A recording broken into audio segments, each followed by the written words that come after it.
Happy birthday, Sab-Sab! God bless always. Sana lumaki kang mabait, masunurin, and lagi kang susunod sa amin ni Mami at ni Daddy, and lagi kang masaya. Ayun lang. Hey.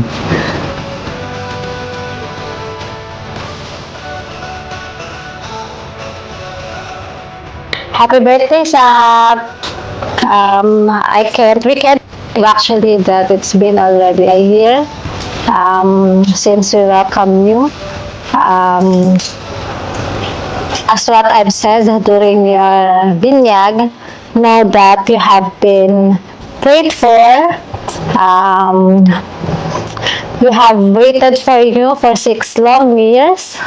If there's one prayer that I have for you, aside from thank you Lord for giving Sab-Sab a good health for the past year, hindi talaga siya sakitin, except pag may vaccine siya, nilalagnat siya talaga.